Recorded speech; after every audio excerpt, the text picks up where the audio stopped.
Good morning students. Good morning sir. তোমরা সকালে ভালো আছো? হ্যাঁ। Sit down. আজ রাত থেকে গতকাল রাত থেকে প্রচন্ড বৃষ্টি, হ্যাঁ। এখনো বৃষ্টি হচ্ছে, সকাল থেকে এক নাগাড়ে বৃষ্টি। হ্যাঁ। তার মধ্যেই তোমরা বৃষ্টিকে উপেক্ষা করে এসেছো, অনেকে আসতে পারেনি। যাই হোক, তোমরা এসেছো, খুব ভালো হয়েছে।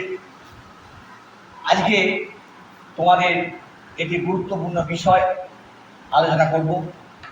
গতকাল তোমরা একটি গুরুত্বপূর্ণ বিষয় অবগত হয়েছ। কাজ কি করে? সালোক সংশ্লেষ করে, খাদ্য তৈরি করে। তারা কি করে? বাতাস থেকে কার্বন ডাইঅক্সাইড নেয়, অক্সিজেন ছাড়ে, সেই অক্সিজেনটা আমরা গ্রহণ করি। তাহলে আমরা গাছের কাছ থেকে অক্সিজেন নিয়ে নিই, আবার গাছ পরিবেশ থেকে কার্বন ডাইঅক্সাইড গ্রহণ করে, তাহলে পরিবেশের কাছে তারাও ঋণী। এইভাবে দেখো, এই যে গাছ অক্সিজেন দিচ্ছে, আমরা অক্সিজেন নাক দিয়ে গ্রহণ করি, তাকে কি বলে? প্রশ্বাস। প্রশ্বাস। আবার নাক দিয়ে কার্বন ডাইঅক্সাইড আমরা ছাড়ছি, সেইটাকে বলে নিঃশ্বাস। সেই কার্বন ডাইঅক্সাইড বাতাসে যাচ্ছে, বাতাস থেকে গাছ কি করলো? সূর্যালোকের উপস্থিতিতে সেই কার্বন ডাইঅক্সাইড, জল, হ্যাঁ, পাতা যে ক্লোরোফিল আছে, সবুজ কোনা আছে, তাতে গাছের পাতা তো রান্নাঘর, পাতা রান্নাঘর, সেই রান্নাঘর সবুজ কোনা দিয়ে তারা কি করছে? খাদ্য তৈরি করছে। তাকে বলে কি? খাদ্য তৈরি করার পদ্ধতিকে বলা হয় সালোক সংশ্লেষ। এই সালোক সংশ্লেষ করে তারা যে উপজাত বস্তু তৈরি করে, সেটা হলো অক্সিজেন। সেই অক্সিজেন আমরা গ্রহণ করে বেঁচে থাকি, আমাদের শ্বাস প্রশ্বাস চালাই। নিঃশ্বাসের দ্বারা আমরা কার্বন ডাইঅক্সাইড ত্যাগ করি, সেই নিঃশ্বাস কার্বন ডাইঅক্সাইড বেরিয়ে যায়, সেই কার্বন ডাইঅক্সাইড উদ্ভিদ গ্রহণ করে। এটা তোমরা বুঝতে পেরেছো। আজকে আমরা একটা নতুন জিনিস বুঝাবো, তোমরা বুঝানোর পর ওয়াকিবহাল হবে। দূষণ। দূষণ কাকে বলে? বিভিন্ন রকমের দূষণ আছে, যেমন মাটি দূষণ, জল দূষণ, বায়ু দূষণ, পরিবেশ দূষণ। তোমাদের কাছে এটি টিএলএম আমি এনেছি। এই টিএলএমটা তোমরা সামনে দেখো, বুঝতে পারবে। প্রথমে আছে দেখো মাটি দূষণ, তারপর আছে জল দূষণ, তারপর আছে বায়ু দূষণ, তারপর পরিবেশ দূষণ। এই দূষণ নিয়ে আমরা এক একটি করে আলোচনা করব। প্রথমে দেখো মাটি দূষণ। মাটি দূষণ কি করে হচ্ছে? দেখো, একজন চাষি কৃষক সেই ওষুধ দিচ্ছে, গাছে ওষুধ দিচ্ছে, দেখা যাচ্ছে। এই গাছে ওষুধ দেওয়ার ফলে কি হলো? সেই ওষুধ, বিভিন্ন রকমের ওষুধ আছে, ঘাস মারা ওষুধ, কীটনাশক ওষুধ, জীবাণু মারা ওষুধ, ইনসেক্টিসাইড, হার্বিসাইড, ফাঙ্গিসাইড, জার্মিসাইড, বিভিন্ন রকমের ওষুধ আছে। হ্যাঁ, তো ডিমেক্টন, পলিডল, অ্যামাক্সিন, হ্যাঁ, এই সমস্ত ওষুধ যে প্রয়োগ করে, তার অনেকটা ওষুধই মাটিতে পড়ে। সেই মাটি এইভাবে কি হয়? দূষিত হয়। তার সেই দূষণটা মাটিকে কি করে? ক্ষতি করে। তারপরে দেখো, এই যে বিভিন্ন রকম আবর্জনা, বিশেষ করে এই যে পলিথিন আমরা ত্যাগ করি, সেই পলিথিন মাটির সঙ্গে মিশতে পারে না, পরিবেশকে দূষণ করে। তারপরে দেখো, এই যে শহর কলকাতা বা বিভিন্ন শিল্পাঞ্চলে, হ্যাঁ, তাদের বাড়িতে যে আবর্জনা ত্যাগ করে, সেই আবর্জনাগুলো কি করে? তারা এক জায়গায় মিশিয়ে দেয়, ফেলে দেয়, সেইটা মাটিতে দূষণ করে। তারপর দেখো জল, মাটি থেকে মাটিটা হয়ে যায়, ঝড়, হ্যাঁ, বন্যা, তাতে মাটির গাছের গোড়া আলগা হয়ে যায়, মাটি ক্ষয়ে যায়, এইভাবে মাটি দূষিত হয়। তাহলে আমরা বিভিন্নভাবে যে মাটি দূষণ হয় সেটা আমরা জানলাম, বুঝতে পারলেন তো? এইবার আমরা আসি জল দূষণ। জল কিভাবে দূষিত হয়? দেখো, জল ছবিটা দেখে বুঝতে পারবে কষ্ট করে।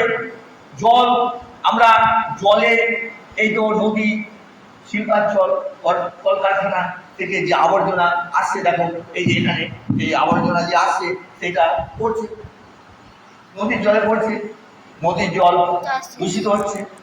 তারপর নদীর জলে বা পুকুরের জলে বিভিন্ন রকম পশু জন্তু তারা চান করানো হয়, তাদের বিভিন্ন রকম ক্ষতিকারক পদার্থ মাটিতে আমাদের জলে ধোয়া হয়ে মিশে। তারপর অনেক সময় পুকুরের পাড়ে মানুষ মলমূত্র ত্যাগ করে, নদীর চরে মানুষ মলমূত্র ত্যাগ করে, সেই সমস্ত জলে এসে মিশে। তারপর অনেক গবাদি পশু, গরু, মহিষ মরে গেলে তারা কি করে, মানুষ করে কি তাকে নদীর চরে ফেলে ফেলে চলে যায়। বন্যায় যখন জল হয়, বন্যার জলে ধোয়া হয়ে সেই জলকে দূষণ করে। এইভাবে বিভিন্নভাবে জল দূষিত হয়, বুঝতে পারছো? আচ্ছা, তারপরে বিভিন্ন রকম যে কীটনাশক ওষুধ যেগুলো চাষিরা ব্যবহার করছে, সেটা জলে এসে পড়ে, পুকুরের জল বা নদীর জলে এসে পড়ে। হ্যাঁ, তা সেইভাবে এই সমস্ত ক্ষতিকারক পদার্থগুলো জলকে দূষণ করে। তাহলে আমরা জল কিভাবে দূষিত হয় সেটা আমরা জানলাম। এরপর দেখো বায়ু দূষণ। বায়ু কিভাবে দূষিত হয়? এই দেখো কারখানা থেকে ধোঁয়া বেরোচ্ছে। হ্যাঁ, তাহলে এই ধোঁয়াতে কি আছে? ধোঁয়াতে carbon monoxide, carbon dioxide, sulphur dioxide, carbon disulphide, বিভিন্ন রকম ক্ষতিকারক পদার্থ থাকে, রাসায়নিক পদার্থ। এই সমস্ত রাসায়নিক পদার্থ বায়ুকে দূষণ করছে। তারপর দেখো শহরে এই বিভিন্ন যানবাহন, তার থেকে ধোঁয়া বেরোয়, সেই ধোঁয়াতে পরিবেশ দূষিত হচ্ছে। তারপর দেখো কোনো বম ফাটানো হলো, যেটাকে বলা হয় ওই ছোট ছোট বম, পুজোয় পুজো টুজো বিভিন্ন অনুষ্ঠানে আমরা ফাটাই, গাছ বম ফাটানো হয়, তো সেইগুলো আমাদের পরিবেশকে দূষণ করছে। তারপর দেখো পরিবেশ দূষণ। পরিবেশ দূষণ কি করে হচ্ছে?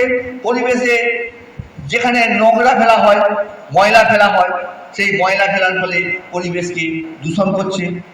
তারপর বিভিন্ন কলকারখানা থেকে রাসায়নিক পদার্থ পরিবেশে মিশছে, পরিবেশ দূষিত হচ্ছে, বায়ু দূষিত হচ্ছে। হ্যাঁ, তা এইভাবে আমাদের পরিবেশকে প্রতিনিয়তই দূষিত করছে। মাটি দূষণ হচ্ছে, জল দূষণ হচ্ছে, বায়ু দূষণ হচ্ছে, পরিবেশ দূষণ হচ্ছে। হ্যাঁ, তোমরা দেখতে পাচ্ছ এইভাবে বায়ু দূষণ হলো। তারপর দেখো পরিবেশ দূষণ হচ্ছে, দেখা যাচ্ছে, কষ্ট করে দেখো। তাহলে প্রথমে দেখো মাটি দূষণ হলো, দেখো ভালো করে দেখা যাচ্ছে সায়ন, পরিবেশ দূষণ। তারপর জল দূষণ, মাটি দূষণ, বায়ু দূষণ, দেখো এক একটি করে দেখো ভালো করে দেখো। তাহলে এইভাবে দূষিত হচ্ছে আমাদের পরিবেশ, মাটি, জল, বায়ু, পরিবেশ দূষণ হচ্ছে। তা তোমরা এই দূষণ নিয়ে আলোচনা করলাম, অনেকটা তোমরা সমৃদ্ধ হলে, তোমরা বুঝতে পারলে। এইবার তোমাদের কাছে কে কতটা বুঝতে পেরেছো একটু আমি দু চার কথায় জানার চেষ্টা করব। এখন স্নিগ্ধা বলো, মাটি দূষণ কিভাবে হয়? বললাম, একটা কথা সংক্ষেপে বলো। বিভিন্ন রাসায়নিক পদার্থ চাষিরা ব্যবহার করে মাটিতে মিশে, মাটিতে দূষণ করে। ঠিক বলেছে স্নিগ্ধা। কিভাবে মাটি দূষণ হয় সেটা বললো, ঠিকই বলেছে, বলতো সেটাও। দিয়া, দিয়া বলো জল কিভাবে দূষিত হয়? বিভিন্ন কারখানা থেকে নোংরা বিভিন্ন নোংরা জিনিস নদীতে মেশে, নদীতে বা পুকুরে মেশে। আর বিভিন্ন গবাদি পশু যেমন পুকুর পাড়ে, গরু, মহিষ, নদীর চরে স্নান করানো হয়, তার গা থেকে অনেক জীবাণু নদীতে বা ত্যাগ করে, সেগুলি জলে মেশে তাকে বলে যায়। চাষের জমি থেকে ধোয়া হয়ে মাটি থেকে জলে আসে, নদীতে এইভাবে জলকে দূষিত হয়। হ্যাঁ, ঠিক বলেছে সেটাও। তাহলে মাটি দূষণ, জল দূষণ সম্পর্কে কিছু আভাস পেলাম। এইবার বায়ু দূষণ কিভাবে হয় কৌশিক একটু বলো। কলকারখানা থেকে ধোঁয়া এসে বায়ুতে মিশে গাড়ির ধোঁয়া মাটিতে পরিবেশের দূষণ করে। আচ্ছা, তারপরে বিভিন্ন বম বাজবম ডিজে মাইক ওইসব তার শব্দ দিয়ে বায়ুকে দূষণ করে। ঠিক বলে, থ্যাংক ইউ, বসে sit down। তাহলে আমরা দূষণ সম্পর্কে জানতে পারলাম, তোমরা অনেকটাই সমৃদ্ধ হলে এবং তোমাদের কাছ থেকে আমি কিছু উত্তরও পেলাম, তাই তো? তোমরা সকলে জানতে বুঝতে পেরেছো? Thank you.